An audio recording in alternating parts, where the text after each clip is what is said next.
How are you, man? I'm Gil Roth, and you're listening to a bonus episode of my Virtual Memory Show podcast. This is a COVID check-in episode where I record with a past guest of the Virtual Memory Show to find out how they're holding up during the pandemic. As far as how I'm doing, I'm okay. Little anxiety, inertia, compulsive behavior in the last day or so, but I've ID'd it and maybe figured out its root cause, so I'm hoping to get myself past it now.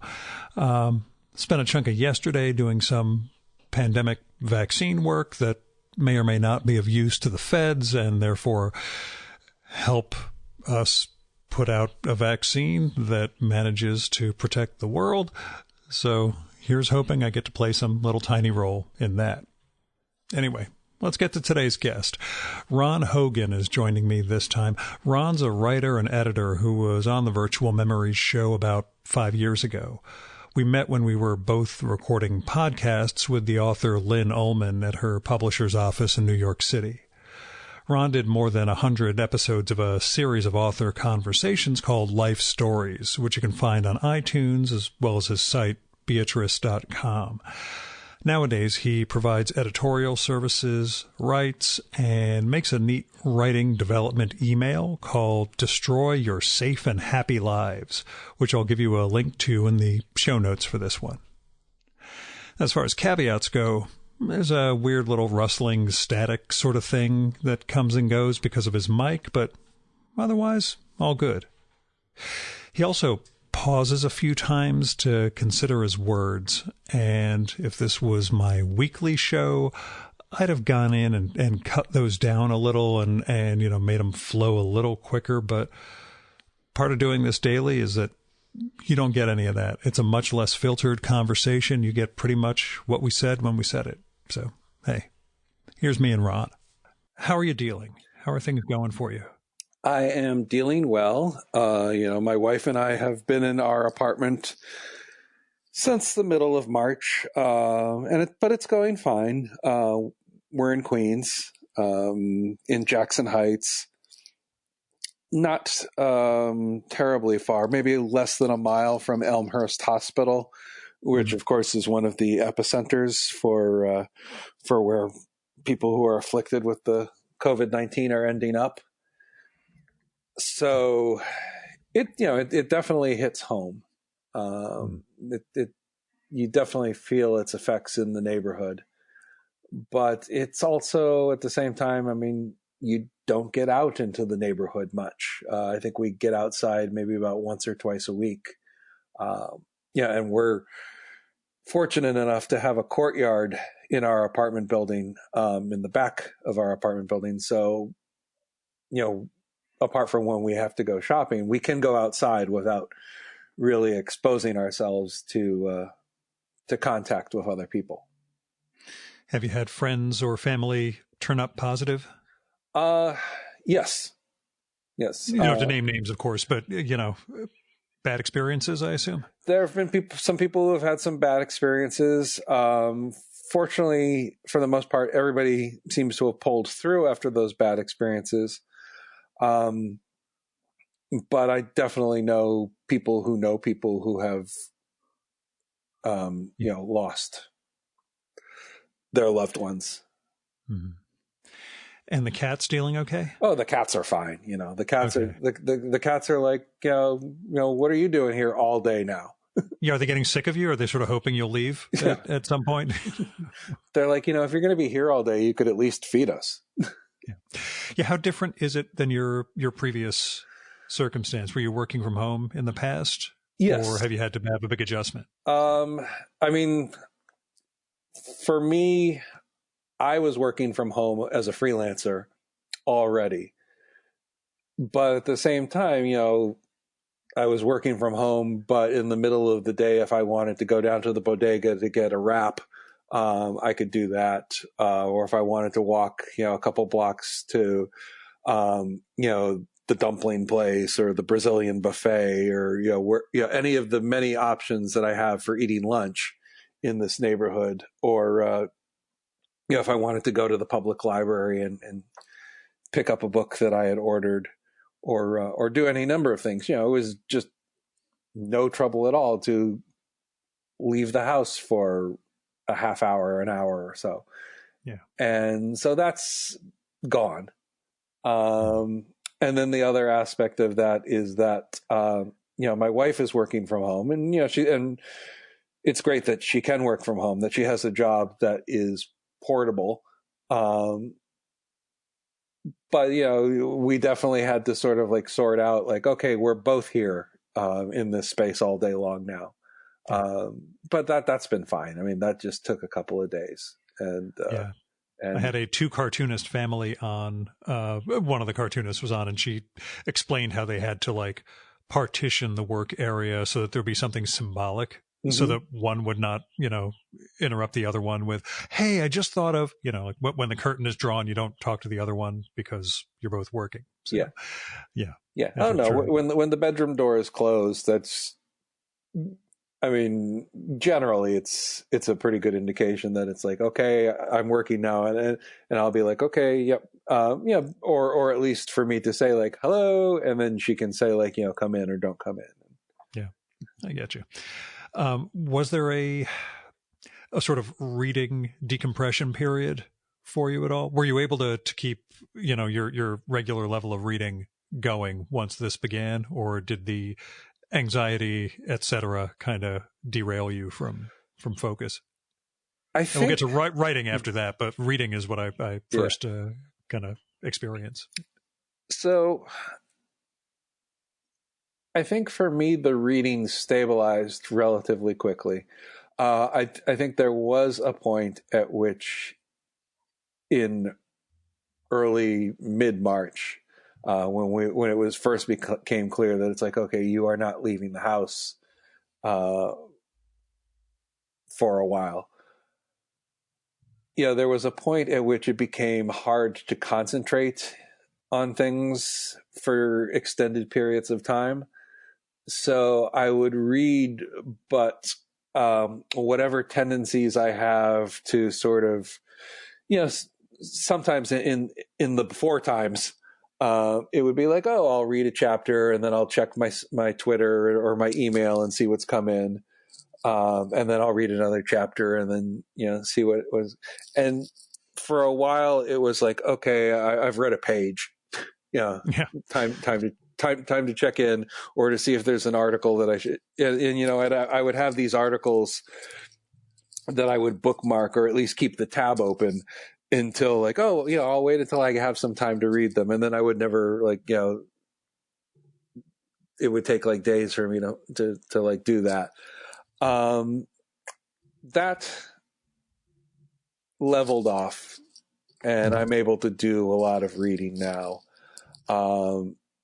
Which has been really helpful. I've been reading some good stuff, and still sort of like probably checking my email and my social media a little bit more heavily than before, but not as bad as like when things first kicked in.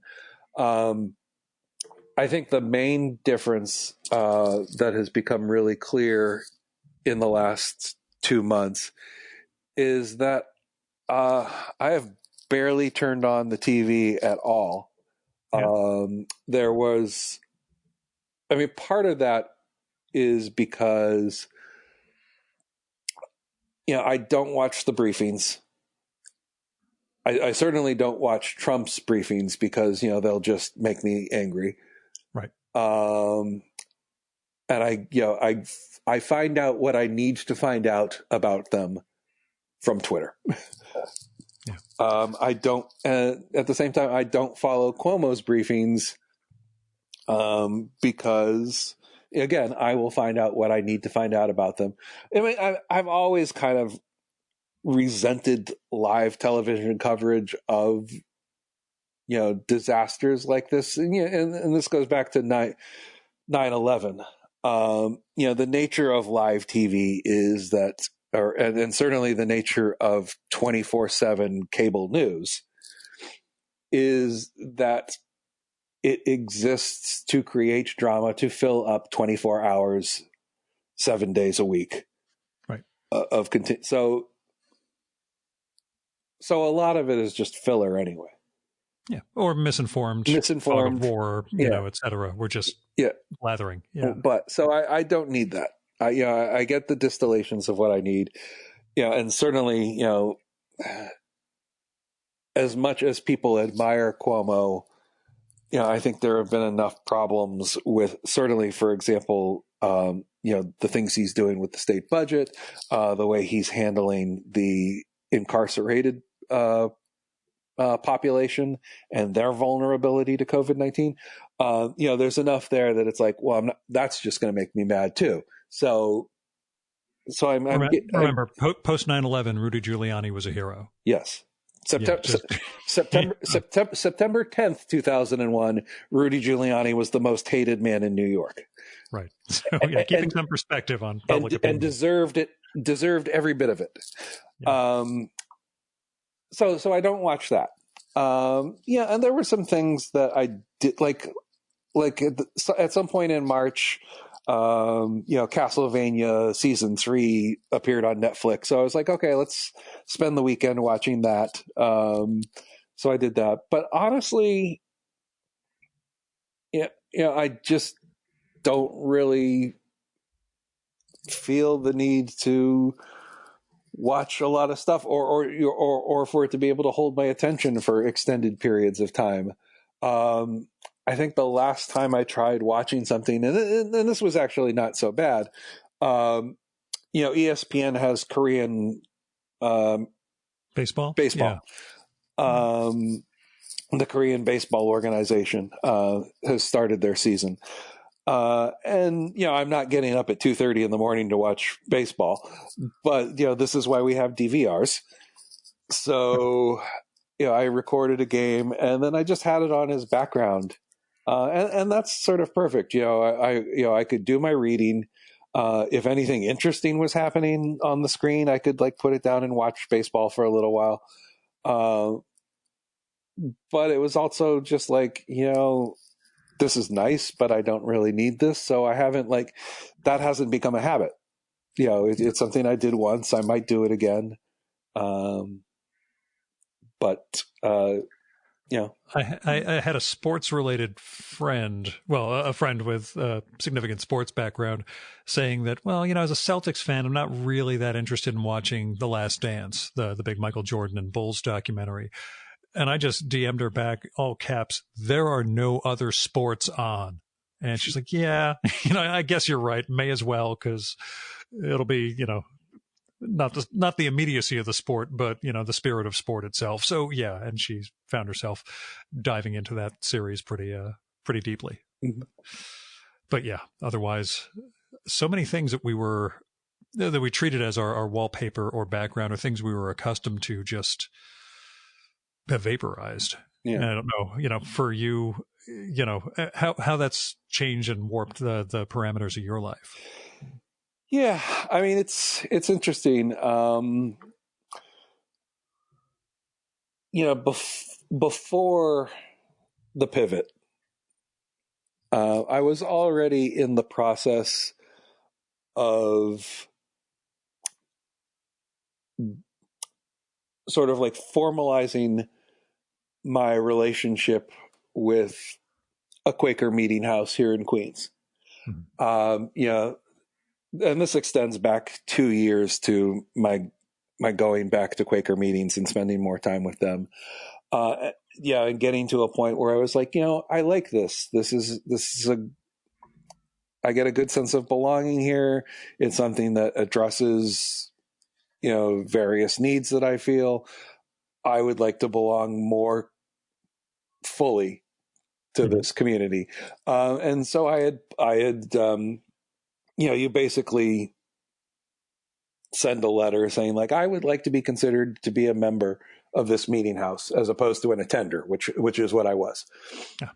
And then they put together a clearness committee, which is basically a couple people come to your house and sit down with you and talk about why you want to be a Quaker. And in my case, the questions were things like, why do you want to be a Quaker and not, say, a Unitarian? Or, Scientology. Come on, say Scientology.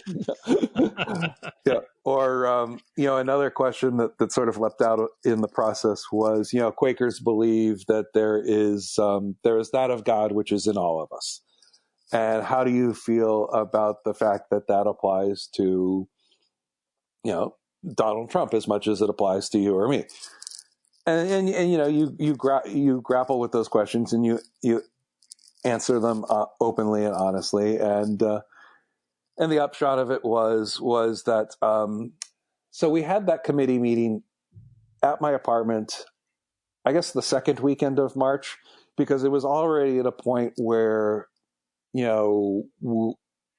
knew, but we weren't fully committed. I think at that point, that weekend, the 14th, 15th, it was after the announcement of social distancing, but go on. Yeah. The 8th was still like we were still thinking, so the last meeting that we had at the Quaker Meeting House, or at least the last one that I had been to, was like March 1st.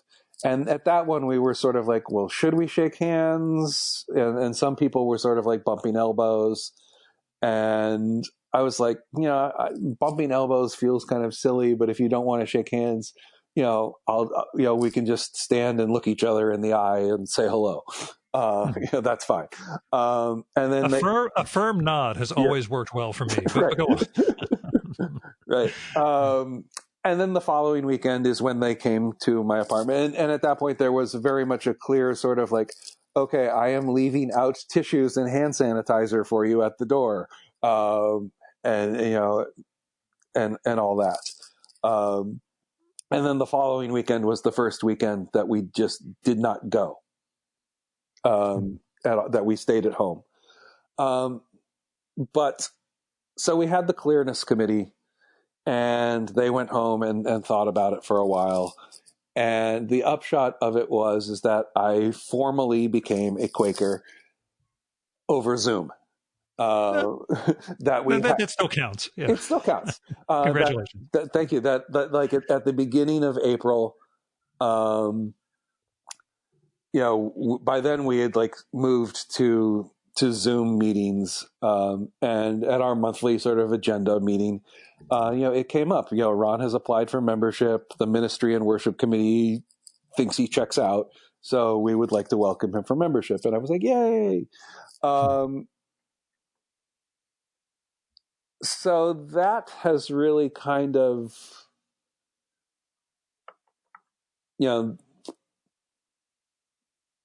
colored since that happened in April, that's really sort of colored the last month and a half, that sort of perspective. Can you go into a little bit of what it provides for, the solace, I guess, that it brings you? Yeah. So I would say, the reasons that I came to the Quakers in the beginning were because of the emphasis on social justice and the resistance to empire. Empire as a shorthand for all the things of the capitalist imperialist world. So there was certainly that which I was more in tune to in the years of this regime, let's say. And then on a spiritual side, the Quakers are also a group that, they're less dogmatic. So, they don't really put a lot of emphasis on regulating anybody else's relationship to, whatever it is in the universe that is larger than us. God, for lack of a better word. Or I should say, God, as many people refer to it. Mm-hmm. So that's been there. And that's been sort of like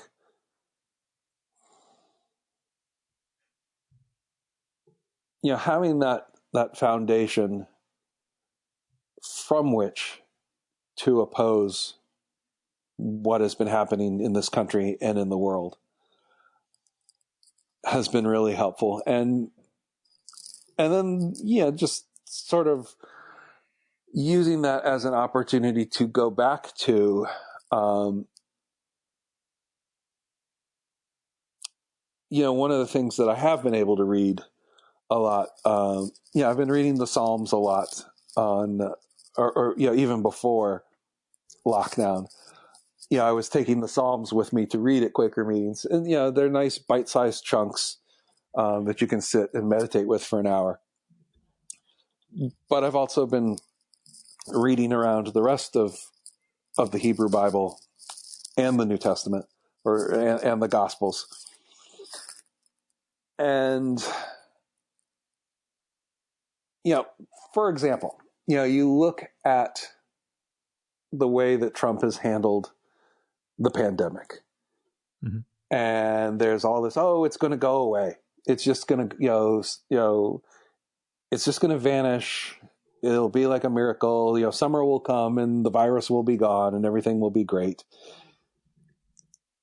And then a couple of days ago, he got his prosperity prophet, Paula White, out to declare a supernatural intervention and blah, blah, blah. And, at this point, the thing that jumps to my mind is, Elijah confronting the priests of Baal, mm-hmm. When there's the drought and, the priests of Baal are like, we can, and Elijah says, okay, tell you what, guys, here's this whole herd of cattle. Just pick one of these steers. Here's an altar. Just pray to your God and see if there, don't set a fire, but pray to your God and see what happens. And the priests of Baal, chant and raise their voices, and nothing happens. And Elijah is all like, well, gee, guys, maybe you're just not doing it loud enough. Maybe Baal is is asleep, or maybe he's out. Maybe he's out doing something. Maybe you need to get his attention. And they try, and it doesn't work. So he's like, okay, you had your shot. And then he just and then he prays to God, and boom, the lightning strikes and the bull is set on fire and the sacrifice works. And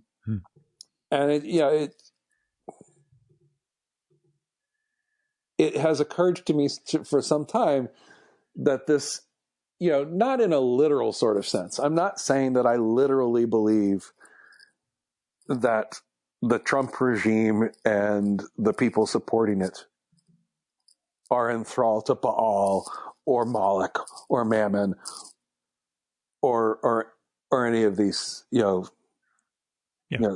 beings. Seriously, but not literally. But I'm not literally saying that. I'm just saying that, though it sure looks like it, if you were the sort of person to take this seriously, that is what you would see. That it fits the pattern of behavior that they are exhibiting in everything that they do, in their service to, capital over human lives, capital and power over human lives. Yeah, I'm with you. Yeah.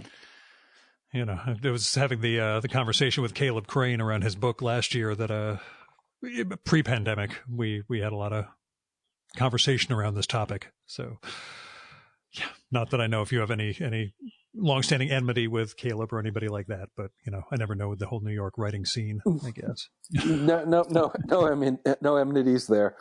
Oh, good to know. Yeah. But it's been of help for you then in those terms, helping you define both what the negative is and what you're hoping to achieve. Yeah. And, so the sort of things that I have been reading lately are people like and not so much within the Quaker tradition, although there are some folks doing interesting stuff as Quakers, but just more in sort of like the progressive Christian spectrum.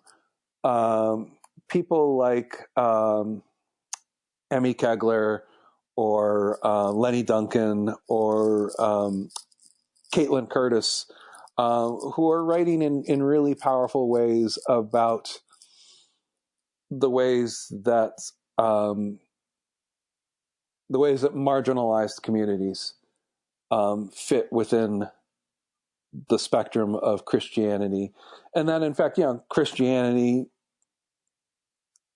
primitive Christianity at its core, at its origin states, was a religion of a marginalized community. It was about resistance to empire, and that at some point along the way,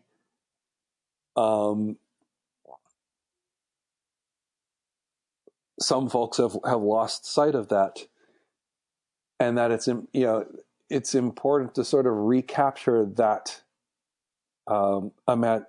imagination, or to recapture that drive and that revolutionary impulse, to provide for the marginalized, to make sure that they are that they are not ignored, that they are not neglected, and that there is a place for them in quote unquote the kingdom of heaven here on earth. And talk about writing and what writing can mean in terms of a better world and what you're able to do under the current conditions. Yeah. So I do a newsletter now. I've been doing it for about the last 2 years, called Destroy Your Safe and Happy Lives, which 2 years ago was exceedingly clever, or felt exceedingly clever. Oops. Oops. Feels a little dark now. Some people may recognize it as a Mekons reference. But the gist of that newsletter, it sort of started out as, well, let me talk about everything related to the writing life except the actual writing. It was about like how to sort of like deal with like all the sort of ancillary stuff that you have to deal with as a particularly as a published writer. Like early installments of the newsletter were about like, don't get into a fight with your publisher's art department, or it's good to promote other writers and it doesn't hurt you any in the long run. Things like that. But it gradually sort of shifted more to a recognition of why somebody would want to write, would want to devote themselves to writing. And that sort of, again, there's a sort of spiritual component to it. There was a Thomas Merton quote that I had stumbled onto about contemplative practice being an opportunity to be what you have become.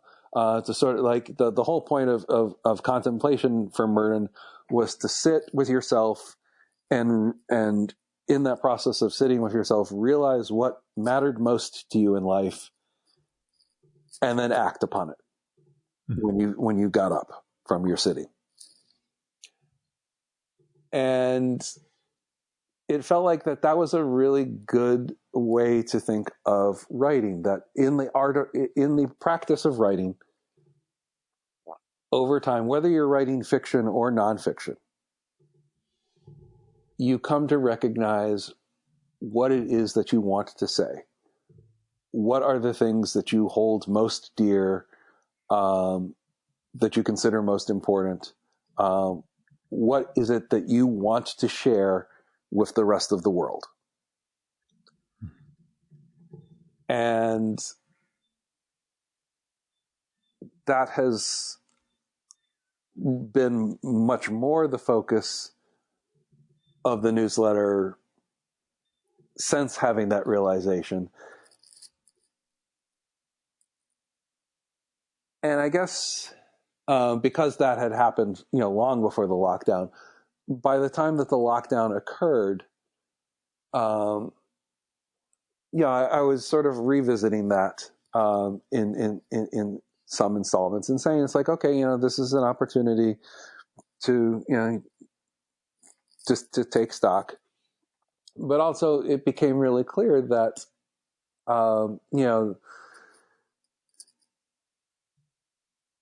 there was that whole mentality going around, like within a week or so after everybody went to their rooms, of, Shakespeare wrote King Lear while he was in quarantine.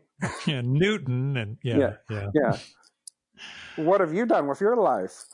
And you know what? It's okay to have bad days. Frankly, I had any number of bad days as a writer before there was a global pandemic that upended, our entire society. So, if you could have bad days when things are going, reasonably well, it's hardly unexpected that you would have bad days as a writer when everything is in chaos. Sure. And frankly, for, large portions of the world, everything was in chaos even before this. And we were just too privileged to really live with that, whether or not we were aware of it. We might have been like intellectually aware of that. Yeah, but we weren't experiencing it. But we weren't feeling it. Yeah. So that's been some of, so that's one of the things that I've talked about in that newsletter in recent weeks, that, we're trying. And it's okay to try, the whole point of writing is not necessarily to become successful and published and all that anyway. I mean, that is certainly a nice goal, and it's wonderful when it happens, and I want that as much as anybody writing wants that. But, the reason you sit down and, stare at the keyboard, or like, hold that pen in your hand, and like, and that pad of paper on your knees, to crush your enemies, see them driven before you, and hear the lamentations of their women, right? I thought that was the whole point. Okay, I'm quoting Conan the Barbarian on that one, but I'm sure you've got a better lesson than I have from this. Yeah, well, gee, now that you put it that way, that is pretty good, isn't it? That is a wonderful goal. No, it's, you're there to figure out what you want to do. And sometimes that's hard. And it's okay that it's hard. And now I'm trying to figure that out as much as anybody else. But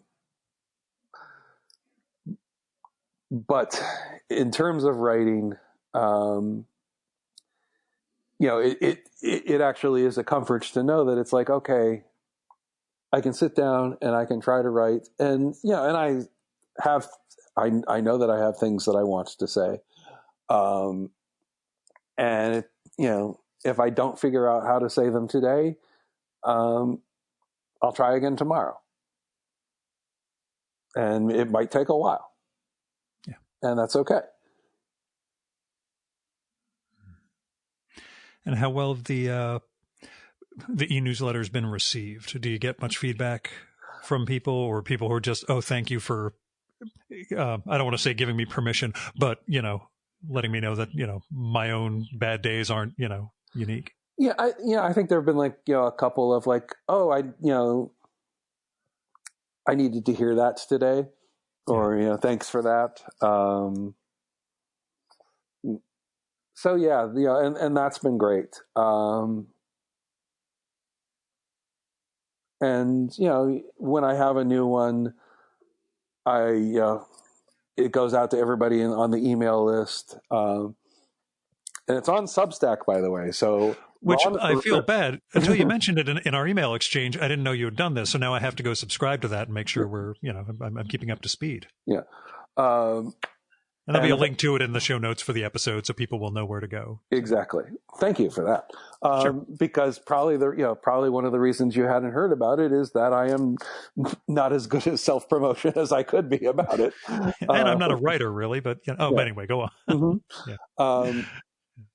So it goes out, and I get the occasional note back, or somebody likes the tweet or the Facebook post announcing it, and then I just figure out, like, okay, now what to write about next, and a week or two later, and that's what's made doing this daily so much more entertaining for me. I don't have time to think. Mm-hmm. I get up in the morning, make my coffee, ice my knee and calf, write a page in my journal, do the intro and post this episode, and then go out running. And that's it. I don't have time to, how well can I craft an intro that's going to add this, this, and this, and make all these points? No, let's just tell the guest or tell the listener what the show's about and not fret over the whole thing and just put it out there. But, in the immediate sense in which we're all panicked running through these little rat mazes, that works. Once we have time to step back and think, I'm sure I'll fall back into paralysis and anxiety all over again. Right. But so I got that to look forward to. But yeah, I mean, I think you're onto something there, in that what people want right now is not necessarily exquisitely crafted material. I mean, it's always great when we get exquisitely crafted material, don't get me wrong, but people want contact. People want to hear from other people, and the fact that you're out there, that you've got that structure of, like, okay, it doesn't necessarily have to be my best, it just has to be, and it's out there, and it's there for people. That matters. I think. Well, honestly, some of the episodes, like, I thought Samuel Delaney, who I've known for 20 plus years, we were going to have like a deep meta conversation about the nature of capital, infection, blah, blah, blah. And it was really just the mundane aspects of his day-to-day life down in Philadelphia.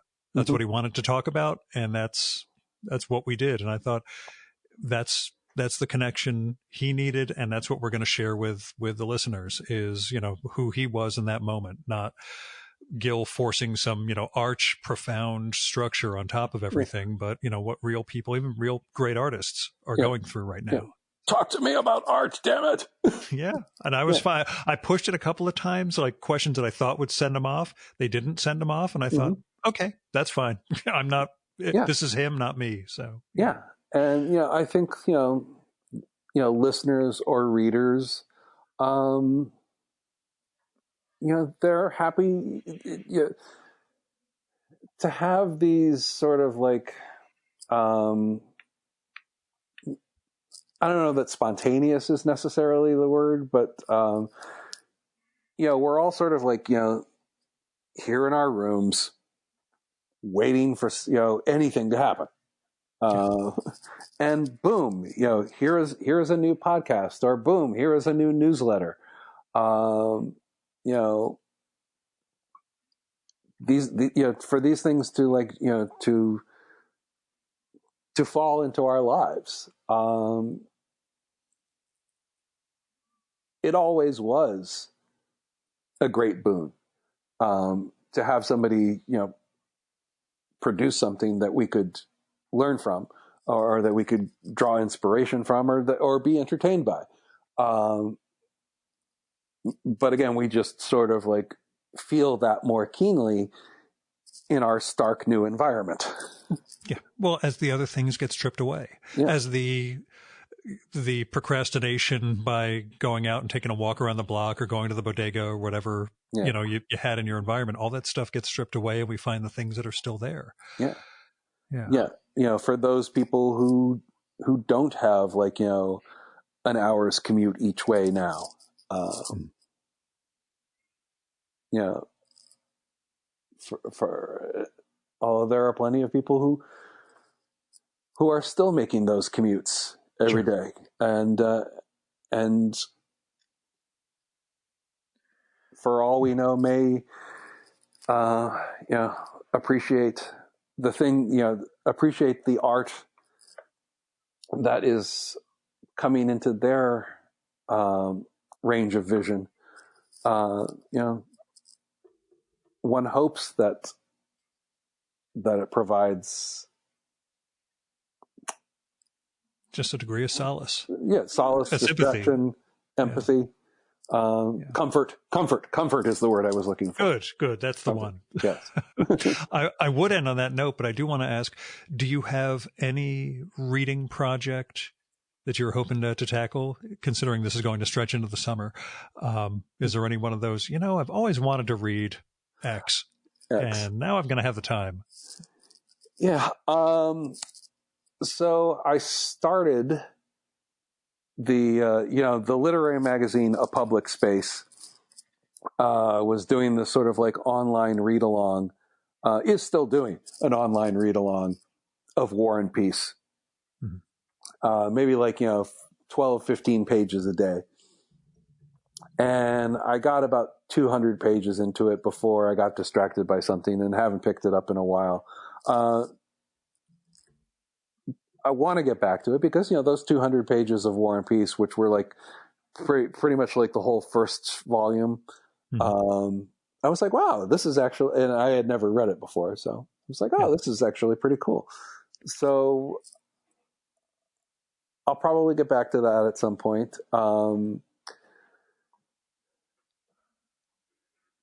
I have a couple, books that I had checked out of the library that they aren't asking. Yeah, I think they're forgiving all of us on that. They're forgiving all of us on that. Yeah. So I have all these books about sort of like the Puritan upheaval in like late 17th century England. Partly because, that's also the origins of Quakerism. So I was like, oh, this should be pretty cool. So I'll probably get to those at some point. I'm reading this very cool book called The Anarchist's Tool Chest. Reading that about a chapter or two every other night or so. It's something that I pick up because it's a really nice book, like really nicely produced book. Good paper, good binding. And the gist of that book is, and again, this is something I had sort of been aware of since the beginning of the year, but had not bought until recently because, as a well-produced book, it's also not a cheap book. So I had to wait until I had the $40 to spend on a book. But it is basically Christopher Schwartz, the guy who writes it, is a woodworker. And for years, he was like the editor at Woodworking Magazine. And the book is basically about the essential tools that you need in your tool chest. Rather than going out and buying like every new tool that comes along the pike, here is the core collection of things that you need as an individual woodworker. And the reason that it's called the Anarchist's Tool Chest, and he's always very careful to talk about this, is, this is not the Anarchist's cookbook. It's not. Yeah, I was hoping. Yeah, it's not a tool chest for like, building, weapons of resistance. But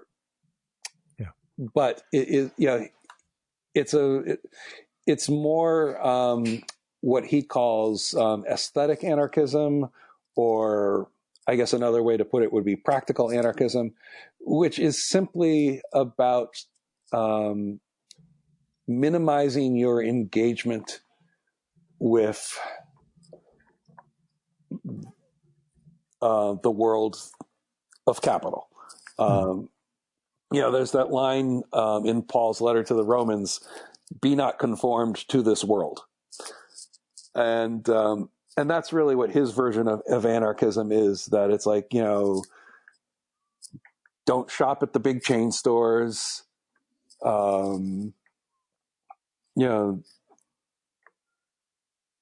Minimize your contact with other sort of like institutions of power.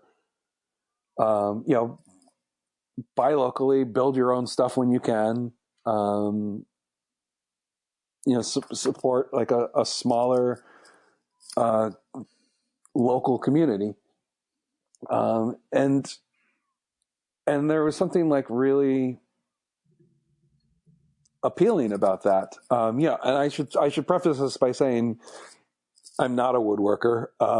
I certainly have no room here to become a woodworker. But I look at the stuff that he builds, you see the photographs and it's like, wow, this is, these are like really good cabinets, chairs, desks, toolkits, things like that. Yeah. And things that are designed to last 100 years or so. And just the whole appeal, as I, reached that stage where minimizing my contact with empire seems like an attractive prospect. Yeah. There's been a lot to draw on from in that book. I've looked it up online. It looks fantastic. So yeah. I'll put a link to that in the show too.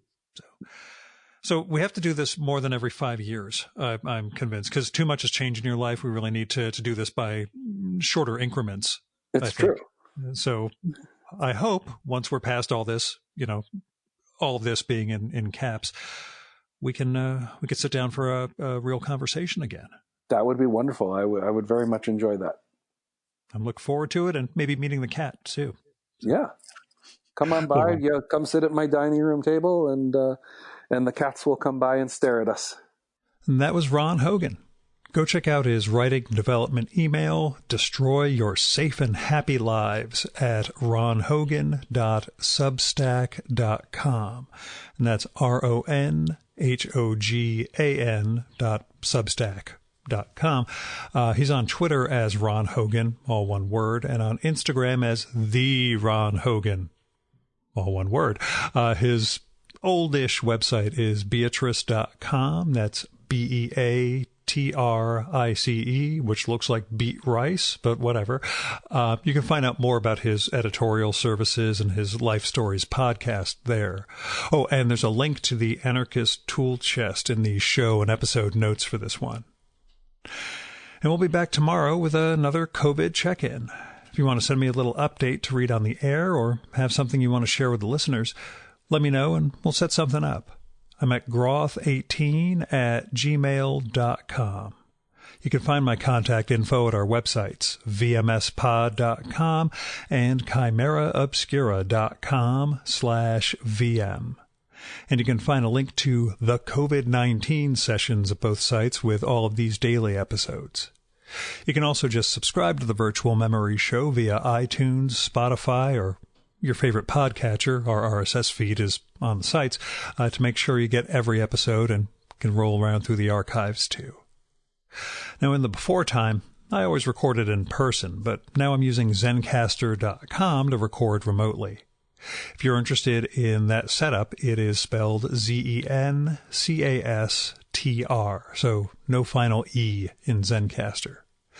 There's a free hobby level and a pro level that costs $20 a month. I use the latter because, I get a higher level audio or higher quality audio file at the end of it. But as far as the expense goes, it's $20 a month, like I said, but my Patreon supporters more than cover it. And to be honest, it is more than offset by the lack of parking, tolls, subway rides, and coffee that I was spending money on during those in-person shows, much less the amount of time I was spending in transit. So what I'm saying is, I don't need your money, but there are a lot of people who do. So if you can spare anything and you want to support an artist, writer, creative person, subscribe to Ron's email, whatever, go do that. Go to their Patreons, Kickstarters, GoFundMes, Indiegogos, tip jars, subscription emails, whatever it is, and show them some support. If you don't have individuals you want to support, then find a charity, find a local food bank, go somewhere and help people who are in need, because a lot of people in need right now. I am Gil Roth. It is Tuesday, May 12th, 2020, and this was a bonus episode of my Virtual Memories Show podcast. Thanks so much for listening. Keep the conversation going, stay safe, and wash your damn hands.